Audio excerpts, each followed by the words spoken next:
Hello friends, welcome to my channel school talks. നമ്മൾ ഇന്ന് discuss ചെയ്യാൻ പോകുന്നത് 7ാം ക്ലാസ്സിലത്തെ ഹിന്ദിയുടെ Onam exam model question paper ആണ്. സോ നമുക്ക് ഇവിടെ ഗതിവിധി 1 എന്താണെന്ന് നോക്കാം. സൂചന ഗെറ്റ് പഠേം ഓർ പ്രശ്നോം കെ ഉത്തർ ലിഖേം. എന്താണ് ഇവിടെ ഒരു പാരഗ്രാഫ്, ഒരു പാസേജ് തന്നിട്ടുണ്ട്. അത് വായിച്ചിട്ട് അതിനടിയിലുള്ള ക്വസ്റ്റ്യന് ആൻസർ ചെയ്യാനാണ് പറഞ്ഞിട്ടുള്ളത്. സോ നമുക്ക് ഈ പാസേജ് ഒന്ന് വായിച്ചു നോക്കാം. മനോഹർപൂർ ഗാവ് മേം ഏക് റെയിൽവേ സ്റ്റേഷൻ ഹെ. മനോഹർപൂർ ഗ്രാമത്തിൽ ഒരു റെയിൽവേ സ്റ്റേഷൻ ഉണ്ട്. യഹ് ഒഡീഷ കി സിമ പർ ഹെ. ഇത് ഒഡീഷയുടെ അതിർത്തിയിലാണ്. ഇസ്ലിയെ ഹർ ട്രെയിൻ യഹാം രുക്തി ഹെ. അതുകൊണ്ട് എല്ലാ ട്രെയിനുകളും ഇവിടെ നിർത്തുന്നു. गांव के पास वाली छोटी पहाड़ी से गुजरती ट्रेन गिलोने की तरह दिखती है. ഗ്രാമത്തിനടുത്തുള്ള ഈ ചെറിയ ട്രെയിൻ മലകളിലൂടെ കടന്നു പോകുന്നു. അതൊരു കളിപ്പാട്ട് ട്രെയിന് പോലെ തോന്നുന്നു. ഇവിടെ സിമ എന്ന് പറഞ്ഞാൽ അതിർത്തിന്ന് തന്നിട്ടുണ്ട്. ഗുജറത്തി ട്രെയിൻ എന്ന് പറഞ്ഞാൽ കടന്നു പോകുന്ന ട്രെയിനും തന്നിട്ടുണ്ട്.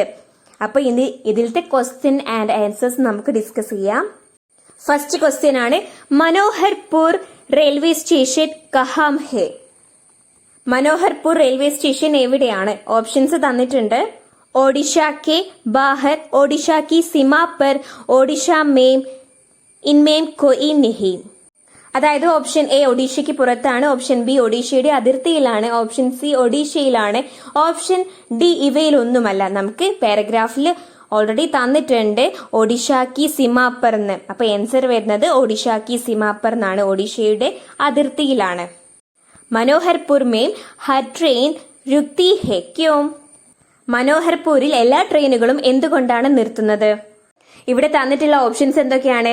പഹാഡ് ഹോനേക്ക് കാരൻ, മലകൾ ഉള്ളതിനാൽ. ഓപ്ഷൻ ബി ഗാവ് ഹോനേക്ക് കാരൻ, ഗ്രാമമായതിനാൽ. ഓപ്ഷൻ സി ഷഹർ ഹോനേക്ക് കാരൻ, നഗരമായതിനാൽ. ഓപ്ഷൻ ഡി സീമ ഹോനേക്ക് കാരൻ, അതിർത്തി ഉള്ളതിനാൽ. എന്താണ് ആൻസർ വരുന്നത്? സീമ ഹോനേക്ക് കാരൻ ആണ്, അതിർത്തി ഉള്ളതിനാലാണ് എല്ലാ ട്രെയിനും അവിടെ നിർത്തുന്നത്. അടുത്ത ക്വസ്റ്റ്യൻ ആണ്, ചോട്ടി പഹാഡി സെ ഗുജറത്തി ട്രെയിൻ കൈസെ ദിഖ്തി ഹെ. ചെറിയ മലകളിലൂടെ കടന്നു പോകുന്ന ട്രെയിൻ എങ്ങനെ കാണപ്പെടുന്നു? ഇവിടെ തന്നിട്ടുള്ള ഓപ്ഷൻസ് ഗുബ്ബാരെ കി തരഹ്, ബലൂൺ പോലെ. ഓപ്ഷൻ ബി ഗിലോനെ കി തരഹ്, കളിപ്പാട്ടത്തെ പോലെ. ഓപ്ഷൻ സി പന്തക് കി തരഹ്, പട്ടം പോലെ. ഓപ്ഷൻ ഡി ഗേന്ദ് കി തരഹ്, പന്ത് പോലെ. ഇതിൽ ഏതാണ് ആൻസർ വരുന്നത്? ഗിലോനെ കി തരഹ്, കളിപ്പാട്ടത്തെ പോലെയാണ്. നെക്സ്റ്റ് ചോദിച്ചിട്ടുള്ളത്, റെയിൽവേ സ്റ്റേഷൻ കോ സാഫ് രഖ്നാ ഹെ, ഇസ് പർ ഏക് സങ്കേത് പട്ട് തയ്യാർ കരേ. റെയിൽവേ സ്റ്റേഷൻ വൃത്തിയായി സൂക്ഷിക്കാൻ വേണ്ടിയിട്ട് ഒരു സൈൻ ബോർഡ് തയ്യാറാക്കാനാണ് പറഞ്ഞിട്ടുള്ളത്. നമുക്ക് എങ്ങനെ എഴുതാം? റെയിൽവേ സ്റ്റേഷൻ സാഫ് രഖേം, റെയിൽവേ സ്റ്റേഷൻ വൃത്തിയായി സൂക്ഷിക്കുക. ഇങ്ങനെ ഒരു സൈൻ ബോർഡ് മതിയാവും. ഇനി ഗതിവിധി 2 എന്താണെന്ന് നോക്കാം. സൂചന സാഫ് സഫായി മേം അവൽ ഗാവ് ലേഖ കാ യഹ് അംശ് പഠേം ഓർ പ്രശ്നോം കെ ഉത്തർ ലിഖേം. ഇവിടെ ഒരു പാസേജ് തന്നിട്ടുണ്ട്. അത് വായിച്ചിട്ട് ഇതിനടിയിലുള്ള ക്വസ്റ്റ്യനെ ആൻസർ ചെയ്യാനാണ് പറഞ്ഞിട്ടുള്ളത്. പ്രസ്താവ് പഠേം, താഴെ തന്നിട്ടുള്ള ഓപ്ഷൻസ് വായിച്ചു നോക്കാൻ, സ്റ്റേറ്റ്മെന്റ് വായിക്കാനാണ് പറഞ്ഞിട്ടുള്ളത്. ഈ ഗ്രാമത്തിന്റെ ഏറ്റവും വലിയ പ്രത്യേകത എന്തെന്നാൽ ഗ്രാമത്തിലെ എല്ലാ വൃത്തിയാക്കൽ ജോലികളും ഗ്രാമവാസികൾ തന്നെ ചെയ്യുന്നു. ശുചിത്വത്തിനായി ഭരണകൂടത്തെ ഒരു തരത്തിലും ഈ ഗ്രാമവാസികൾ ആശ്രയിക്കുന്നില്ല. ഇതാണ് ഈ പാസേജിൽ തന്നിട്ടുള്ളത്. ഇനി ഇവിടെ നമുക്ക് താഴെ തന്നിട്ടുള്ള സ്റ്റേറ്റ്മെന്റ് എന്തൊക്കെയാണെന്ന് നോക്കാം. ഗാവ് കി സാഫ് സഫായി ഗാവ് വാലെ ഗുദ് കർത്തേ ഹെ. ആ ഗ്രാമത്തിന്റെ ശുചീകരണം ഗ്രാമവാസികൾ തന്നെ ചെയ്യുന്നു. ഇനി ഓപ്ഷൻ ബി എന്താണെന്ന് നോക്കാം. ഗാവ് കി സാഫ് സഫായി ഗാവ് വാലെ ദുസരോം സെ കർവാത്തേ ഹെ. ഗ്രാമത്തിന്റെ ശുചീകരണം ഗ്രാമവാസികൾ മറ്റുള്ളവരെ കൊണ്ട് ചെയ്യിപ്പിക്കുന്നു. ഗാവ് വാലെ സഫായി കെ ലിയെ പ്രശാസൻ പർ നിബർ ഹെ. ഈ ഗ്രാമവാസികൾ ശുചീകരണത്തിനായി ഭരണകൂടത്തെ ആശ്രയിക്കുന്നു. ഇനി ഓപ്ഷൻ ഡി ഗാവ് വാലെ സഫായി കെ ലിയെ പ്രശാസൻ പർ നിബർ നഹി ഹെ. ഗ്രാമവാസികൾ ശുചീകരണത്തിനായി ഭരണകൂടത്തെ ആശ്രയിക്കുന്നില്ല. ഇവിടെ കറക്റ്റ് ആൻസർ വരുന്നത് ഓപ്ഷൻ ആയും ഓപ്ഷൻ ഇയുമാണ്. അതായത് പാസേജിൽ വ്യക്തമായിട്ട് തന്നിട്ടുണ്ട് ഗ്രാമത്തിന്റെ ശുചീകരണം ഗ്രാമവാസികൾ തന്നെ ചെയ്യുന്നു. ഗ്രാമവാസികൾ ശുചീകരണത്തിനായി ഭരണകൂടത്തെ ആശ്രയിക്കുന്നില്ല. ഇനി നെക്സ്റ്റ് ചോദിച്ചിട്ടുള്ളത്, സ്വച്ഛത അപ്നാവോ ബിമാരി സെ ദൂർ രഹോ. സന്ദേശ് ദേത്തെ ഹുവെ പോസ്റ്റർ തയ്യാർ കരേം. അപ്പൊ നമ്മളോട് ഒരു പോസ്റ്റർ തയ്യാറാക്കാനാണ് പറഞ്ഞിട്ടുള്ളത്. എന്തിനെ കുറിച്ചാണ്? ശുചിത്വം പാലിക്കൂ, രോഗങ്ങളിൽ നിന്ന് അകന്നു നിൽക്കൂ എന്ന സന്ദേശം നൽകുന്ന ഒരു പോസ്റ്റർ തയ്യാറാക്കാനാണ് നമ്മളോട് പറഞ്ഞിട്ടുള്ളത്. പോസ്റ്റർ എഴുതുന്ന സമയത്ത് കാച്ചി ആയിട്ടുള്ള ഷോർട്ട് ലൈൻസ് ഉപയോഗിക്കുക. പോസ്റ്റർ എഴുതിയതിനു ശേഷം നല്ല മനോഹരമാക്കി ഒരു ബോക്സിന്റെ ഉള്ളിലൊക്കെ ആക്കി ചിത്രം വരയ്ക്കാൻ അറിയെങ്കിൽ ചിത്രം കൂടി വരച്ചു കൊടുക്കുക. നമുക്കിവിടെ എന്ത് എഴുതി കൊടുക്കാം? സ്വച്ഛത അപ്നാവോ ബിമാരി സെ ദൂർ രഹോ. സ്വച്ഛത അപ്നാവോ എന്ന് പറഞ്ഞാൽ എന്താണ്? ശുചിത്വം പാലിക്കൂ. ബിമാരി സെ ദൂർ രഹോ, രോഗങ്ങളിൽ നിന്നും. ബിമാരി എന്ന് പറഞ്ഞാൽ രോഗങ്ങളിൽ നിന്നാണ്. രോഗങ്ങളിൽ നിന്ന് അകന്നു നിൽക്കുന്നാണ് പറഞ്ഞിട്ടുള്ളത്. അപ്നെ ആസ്പാസ് സാഫ് സഫായി രഹേ, നിങ്ങളുടെ ചുറ്റുപാടും വൃത്തിയായി സൂക്ഷിക്കുക. സ്വച്ഛ് രഹേം ഖുശ് രഹേം, ആരോഗ്യത്തോടെയും സന്തോഷത്തോടെയും ഇരിക്കൂ. സ്വസ്ഥ രഹേ എന്ന് പറഞ്ഞാൽ ആരോഗ്യത്തോടെ ഇരിക്കൂ. ഖുശ് രഹേം, സന്തോഷത്തോടെയും ഇരിക്കൂ. ഇനി നമുക്ക് ഗതിവിധി 3 നോക്കാം. സൂചന ഗട്ട് പഠേം ഓർ പ്രശ്നോം കെ ഉത്തർ ലിഖേം. താഴെ തന്നിട്ടുള്ള ഒരു പാസേജ് വായിച്ചിട്ട് താഴെ തന്നിട്ടുള്ള ക്വസ്റ്റിനെ ആൻസർ ചെയ്യാനാണ് പറഞ്ഞത്. केदारनाथ अग्रवाल का जन्म 1 अप्रैल 1911 को उत्तर प्रदेश में हुआ. पहला पानी, बसंती हुआ आदि उनकी प्रमुख रचनाएं हैं. वे साहित्य अकादमी पुरस्कार से सम्मानित हैं. उनकी मृत्यु 22 जून 2000 को हुई. ഗണ്ട് കെ ആധാർ പർ പ്രൊഫൈൽ തയ്യാർ കരേ. നമ്മുടെ അടുത്ത് പറഞ്ഞിട്ടുള്ളത് മുകളിലുള്ള ആ ഒരു പാസേജ് വായിച്ചിട്ട് പ്രൊഫൈൽ തയ്യാറാക്കാനാണ്. ഇവിടെ തന്നിട്ടുണ്ട് നാം, ജന്മതീയതി, ജന്മസ്ഥാൻ, പ്രമുഖ് രചനായം, മൃത്യു. ഇത്രയും കാര്യങ്ങളാണ് നമ്മൾ എടുത്ത് എഴുതേണ്ടത്. നാം എന്ന് പറഞ്ഞാൽ പേരാണ്. പേരെന്താണ്? കേദാർനാഥ് അഗർവാൾ ആണ്. ജന്മതീയതി 1 ഏപ്രിൽ 1911. ജന്മസ്ഥാൻ ഉത്തർപ്രദേശ് ആണ്. പ്രമുഖ് രചനായം പഹ്ല പാനി ബസന്തി ഹവ. മൃത്യു, മരണപ്പെട്ടത് 22 ജൂൺ 2000 നെക്സ്റ്റ് ചോദിച്ചിട്ടുള്ളത് കേദാർനാഥ് അഗർവാൾ കിസ് പുരസ്കാർ സേ സമ്മാനിത് ഹേ. കേദാർനാഥ് അഗർവാളിന് എന്ത് പുരസ്കാരമാണ് കിട്ടിയിട്ടുള്ളതെന്നാണ് ചോദിച്ചിട്ടുള്ളത്. ഇവിടെ തന്നിട്ടുണ്ട് സാഹിത്യ അക്കാദമി പുരസ്കാരാണ് കിട്ടിയിട്ടുള്ളത്. ഇനി ഗതിവിധി 4 നോക്കാം. സൂചന ഗുസ്സെ പ്യാർ കവിത കാ യഹ് അംശ് പഠേം ഓർ പ്രശ്നം കെ ഉത്തർ ലിഖേം. താഴെ തന്നിട്ടുള്ള ആ ഒരു കവിത വായിച്ചിട്ട് ക്വസ്റ്റിനെ ആൻസർ ചെയ്യാനാണ് പറഞ്ഞത്. സോ നമുക്ക് കവിത വായിച്ചു നോക്കാം. ബാദൽ അപ്നെ ജൽ സെ ഇतना प्यार करे कि वह दे सके जल दुनिया को भी. മേഘം തന്റെ വെള്ളത്തെ ഇത്രയധികം സ്നേഹിക്കട്ടെ. ബാദൽ എന്ന് പറഞ്ഞാൽ എന്താണ്? മേഘം. അതിലൂടെ ലോകത്തിനും വെള്ളം നൽകാൻ കഴിയട്ടെ. ദുനിയ എന്ന് പറഞ്ഞാല് ലോകം. मैं मुझसे इतना प्यार करूं कि दे सकूं प्यार दुनिया को भी. मैं मुझसे इतना प्यार करूं എന്ന് പറഞ്ഞാല് ഞാൻ എന്നെ തന്നെ ഇത്രയധികം സ്നേഹിക്കുന്ന പോലെ എന്നാണ്. ദേശകോ പ്യാർ ദുനിയാ കോ ബി, ആ സ്നേഹം ലോകത്തിനും നൽകാൻ എനിക്ക് കഴിയട്ടെ എന്നാണ് പറയുന്നത്. അതായത് മേഘം തന്റെ ജലം ലോകത്തിന് നൽകുന്നത് പോലെ നമ്മളും നമ്മളിലുള്ള സ്നേഹം മറ്റുള്ളവർക്ക് നൽകണം എന്നാണ് ഈ കവിതയിലൂടെ പറയുന്നത്. ഇനി ഇതിലത്തെ ക്വസ്റ്റ്യൻസ് എന്തൊക്കെയാണെന്ന് നോക്കാം. ഫസ്റ്റത്തെ ക്വസ്റ്റ്യൻ, പാനി കെ ലിയെ കവിതാ മേം പ്രയുക്ത് ശബ്ദ് കോൻ സാ ഹെ. വെള്ളം, പാനി എന്ന അർത്ഥത്തിൽ കവിതയിൽ ഉപയോഗിച്ചിരിക്കുന്ന വാക്ക് ഏതാണ്? പാനി പോലെ സിമിലർ ആയിട്ടുള്ള വാക്ക് ഏതാണ്? ജൽ ആണ്. ജൽ എന്ന് പറഞ്ഞാൽ എന്താണ്? വെള്ളം എന്നാണ്. നെക്സ്റ്റ് ചോദിച്ചിട്ടുള്ളത് കവിതാംശ് കാ ആശയ ലിഖേം. കവിതയുടെ ആശയം എഴുതാനാണ് പറഞ്ഞിട്ടുള്ളത്. കവിതയിൽ എന്താണ് പറഞ്ഞത്? കവി കഹന ചാഹ്താ ഹെ കി ഹമേം ബാദൽ കി തരഹ് ദുസരേം കി മദദ് കർനി ജാഹിയേ. കവി പറയുന്നത്, കവി കഹന എന്ന് പറഞ്ഞാൽ കവി പറയുന്നത്, മേഘത്തെ പോലെ നമ്മൾ മറ്റുള്ളവരെ സഹായിക്കണം എന്നാണ്. ഹമേം അപ്നെ അന്തർ ഇത്തന പ്യാർ രഖ്നാ ചാഹിയേ കി ഹം വഹ് പ്യാർ ദുസരേം കോ ബി ദേ സകേ.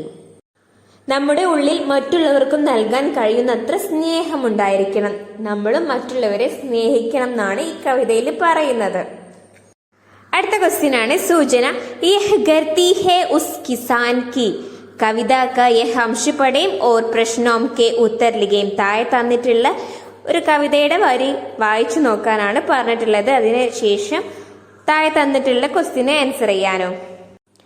यह गिरती है उस किसान की जो बैलों के गंदों पर बरसात दाम में जुआ बगैका रख देता है. കവിതയിൽ എന്താണ് പറയുന്നത്? ഈ ഭൂമി ആ കർഷകന്റേതാണ്. മഴയിലും വെയിലിലും കാളകളുടെ തോളിൽ ഭാഗ്യത്തിന്റെ നുകം വെച്ച് അവൻ കൃഷി ചെയ്യുന്നു. ഇവിടെ ഫസ്റ്റ് ചോദിച്ചിട്ടുള്ളത് ഭൂമി കെ ലിയെ കവിതാ മേം പ്രയുക്ത് ശബ്ദ് കോൻ സാ ഹേ. ഭൂമി എന്ന അർത്ഥം വരുന്ന വാക്ക് കവിതയിൽ ഏതാണെന്നാണ് ചോദിച്ചിട്ടുള്ളത്. ധർത്തിയാണ് അല്ലെ. നെക്സ്റ്റ് കവിതാംശിക ആശയ ലിഖിം. കവിതയുടെ ആശയം എഴുതാനാണ് പറഞ്ഞത്. കവി കഹിന എന്ന് പറഞ്ഞു കാണിട്ട് കവിതയുടെ ആശയം നമുക്ക് എഴുതി കൊടുക്കാവുന്നതാണ്. കവി പറയുന്നത് എന്ന് പറഞ്ഞു കാണിട്ട്. ഓക്കെ, ഇനി ഗതിവിധി 5 നോക്കാം. സൂചന തന്നിട്ടുണ്ട്. എന്താണ്? പോസ്റ്റർ പഠയും ഓർ പ്രശ്നം കെ ഉത്തർ ലിഖിം. താഴെ തന്നിട്ടുള്ള പോസ്റ്റർ വായിച്ചിട്ട് ആൻസർ ചെയ്യാനാണ്. നാടക് പ്രസ്തുതി ഗാന്ധിജി की नमक कथा GUPS कोल्लम के सभागृह में 7वीं कक्षा के छात्रों द्वारा August 15 समय 2 बजे സ്വാഗത്. ഇതാണ് നമുക്ക് താഴെ തന്നിട്ടുള്ള പോസ്റ്ററിൽ എഴുതിയിട്ടുള്ളത്. ഇനി എന്തൊക്കെയാണ് ഇവിടെ ചോദിച്ചിട്ടുള്ളത്? നാടക് കിസ് കഥ पर आधारित है. ഈ പോസ്റ്റർ എന്തിനെ പറ്റിയാണ് പറയുന്നത്? ഗാന്ധിജി കി നമക്, അതിനെ പറ്റിയിട്ടാണ് പറയുന്നത്. ഇനി അടുത്ത ചോദ്യം, പോസ്റ്റർ കി ആധാർ पर നാടക് പ്രസ്തുതി की റിപ്പോർട്ട് തയ്യാർ കരയും. റിപ്പോർട്ട് എന്ന് പറഞ്ഞാൽ ഒരു റിപ്പോർട്ടാണ്. ഒരു നടന്നു കഴിഞ്ഞിട്ടുള്ള ഒരു പരിപാടിയെ കുറിച്ചുള്ള ഒരു ചുരുക്ക വിവരമാണ് റിപ്പോർട്ട് എന്ന് പറഞ്ഞാല്. അതിൽ നമ്മൾ ഉൾപ്പെടുത്തേണ്ടത് നടന്നു കഴിഞ്ഞിട്ടുള്ള ആ ഒരു പരിപാടി എപ്പോഴാണ് നടന്നിട്ടുള്ളത്, എവിടെ വെച്ചാണ് നടന്നിട്ടുള്ളത്, അത് എന്ത് പരിപാടിയായിരുന്നു, അത് ആരാണ് അവതരിപ്പിച്ചത്, എപ്പോൾ തുടങ്ങി, അങ്ങനെ ഈ ഒരു ഡീറ്റെയിൽസ് ഒക്കെ നമുക്ക് തന്നിട്ടുണ്ടെങ്കിൽ ഈ ഒരു ഡീറ്റെയിൽസ് ഒക്കെ വെച്ചിട്ടാണ് നമ്മൾ ആ ഒരു റിപ്പോർട്ട് തയ്യാറാക്കേണ്ടത്. റിപ്പോർട്ട് എഴുതുന്ന സമയത്ത് ഒരു ഹെഡിങ് കൊടുക്കാവുന്നതാണ്. നമുക്ക് ഇവിടെ നാടക് പ്രസ്തുതിക്ക് റിപ്പോർട്ടിന് ഹെഡിങ് കൊടുക്കാം. അതായത് നാടകാവതരണത്തിന്റെ റിപ്പോർട്ട്.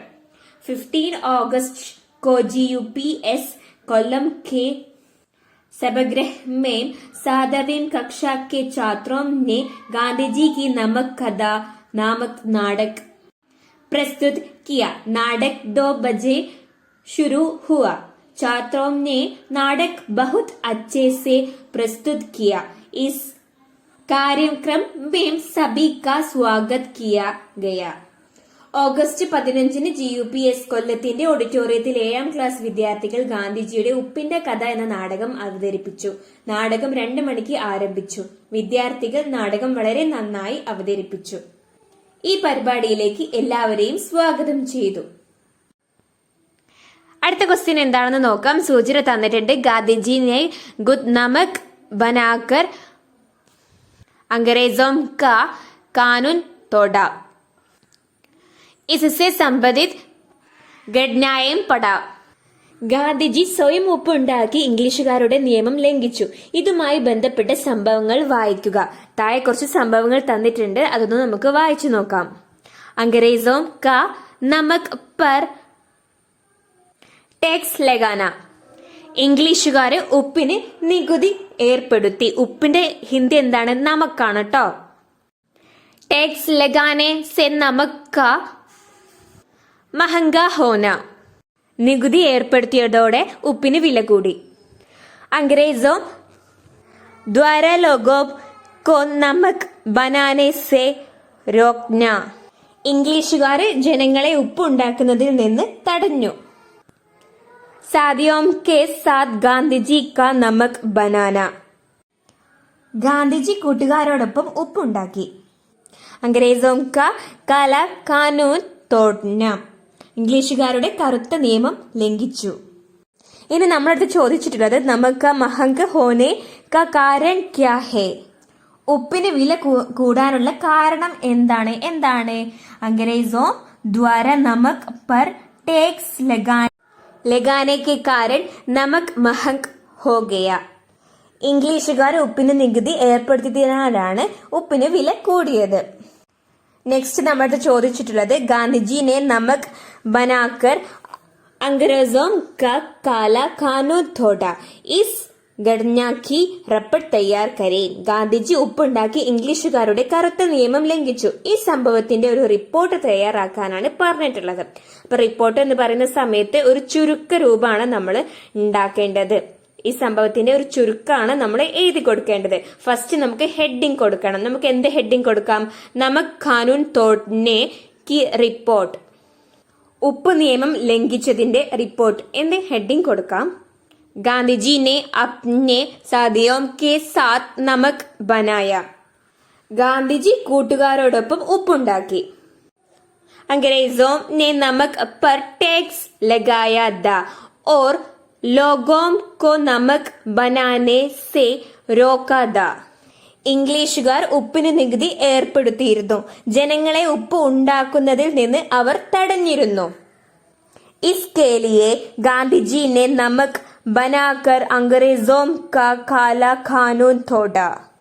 അതിനാൽ ഗാന്ധിജി ഉപ്പ് ഉണ്ടാക്കി ഇംഗ്ലീഷുകാരുടെ കറുത്ത നിയമം ലംഘിച്ചു. इस घटना से लोगों में नया ഉത്സാഹ ആയ. ഈ സംഭവം ജനങ്ങളിൽ പുതിയ ആവേശം ഉണ്ടാക്കി. ഇതാണ് നമ്മൾ എഴുതിയിട്ടുള്ള ആ ഒരു റിപ്പോർട്ട്, ഒരു ചുരുക്ക രൂപം. നമുക്ക് ക്വസ്റ്റ്യനിൽ എല്ലാം തന്നിട്ടുണ്ട്. ജസ്റ്റ് ഒരു സെന്റൻസ് രൂപത്തിൽ ഓർഡറിലാക്കി നമ്മൾ എഴുതിയിട്ടേ ഉള്ളൂ. ഗതിവിധി 6 എന്താണെന്ന് നോക്കാം. കവിതാംശ് പഠേം ഓർ പ്രശ്നോം കെ ഉത്തർ ലിഖേം. താഴെ തന്നിട്ടുള്ള കവിത വായിച്ചിട്ട് അതിന് ആൻസർ, താഴെ തന്നിട്ടുള്ള ക്വസ്റ്റ്യന് ആൻസർ ചെയ്യാനാണ് പറഞ്ഞിട്ടുള്ളത്. കവിത എന്താണ്? വഹ് ദേഖോ മാം ആജ് ഗിലൗനെ വാല ഫിർ സെ ആയ ഹെ. അമ്മേ അതാ നോക്കൂ, ഇന്ന് വീണ്ടും കളിപ്പാട്ടക്കാരൻ വന്നിരിക്കുന്നു. കൈ തരഹ് കെ സുന്ദർ സുന്ദർ നയെ ഗിലൗനെ ലായ ഹെ. പലതരത്തിലുള്ള മനോഹരമായ പുതിയ കളിപ്പാട്ടങ്ങൾ കൊണ്ടുവന്നിട്ടുണ്ട്. ഹര ഹര തോദ പിഞ്ചടയമേം. കൂട്ടിൽ പച്ച നിറത്തിലുള്ള തത്തയുണ്ട്. ഗേന്ദ് ഏക്ക് പൈസെ വാലി. ഒരു പൈസ വിലയുള്ള ഒരു പന്തുണ്ട്. ചോട്ടി സി മോട്ടോർ ഗാഡി ഹെ സർ സർ സർ ചൽനെ വാലി. സർ സർ എന്ന ശബ്ദത്തോടെ ഓടുന്ന ചെറിയൊരു മോട്ടോർ വണ്ടിയുണ്ട്. നമ്മുടെ അടുത്ത് ചോദിച്ചത് എന്താണ്? കോൻ ഗിലൗനെ ലായ ഹെ. കളിപ്പാട്ടക്കാരൻ ഏത് കളിപ്പാട്ടങ്ങളാണ് കൊണ്ടുവന്നത്? ഏതൊക്കെയാണ്? ഗിലൗനെ വാല, ഹര ഹര തോദ, ഗിന്ദ് ഓർ ചോട്ടി സി മോട്ടോർ ഗാഡി ലായ ഹെ. കളിപ്പാട്ടക്കാരൻ പച്ച നിറത്തിലുള്ള തത്ത, പന്ത്, ചെറിയ മോട്ടോർ വണ്ടി എന്നിവ കൊണ്ടുവന്നു. ഇനി അടുത്ത ക്വസ്റ്റ്യൻ എന്താണെന്ന് നോക്കാം. സഹി മിലാന കരയും. ശരിയായ രീതിയിൽ ചേർക്കുക. താഴെ ഒരു ബോക്സ് തന്നിട്ടുണ്ട്, അത് മാച്ച് ചെയ്യാനാണ് പറഞ്ഞത്. എങ്ങനെയാണ് കറക്റ്റ് ആൻസർ വരുന്നത്? സുന്ദർ സുന്ദർ നേ ഗിലൗനെ. മനോഹരമായ പുതിയ കളിപ്പാട്ടങ്ങൾ. ഹര ഹര തോത. പച്ച നിറത്തിലുള്ള തത്ത. ഏക് പൈസെ വാലി ഗേന്ദ്. ഒരു പൈസ വിലയുള്ള പന്ത്. ചോട്ടി സി മോട്ടോർ ഗാഡി. ചെറിയ മോട്ടോർ വണ്ടി. വളരെ സിമ്പിൾ ആണ്. നമുക്ക് ആൻസർ ക്വസ്റ്റ്യനിൽ തന്നെ ഉണ്ട്. നമ്മൾ അത് വായിച്ചെടുത്ത് താഴേക്ക് എഴുതിയാൽ മാത്രം മതി അല്ലേ? സോ ഫ്രണ്ട്സ്, ഈ വീഡിയോ ഇവിടെ അവസാനിച്ചിരിക്കുകയാണ്. നിങ്ങൾക്ക് ഈ വീഡിയോ ഇഷ്ടമായാൽ ഈ ചാനൽ ഒന്ന് സപ്പോർട്ട് ചെയ്യുക, സബ്സ്ക്രൈബ് ചെയ്യുക. So thank you for watching.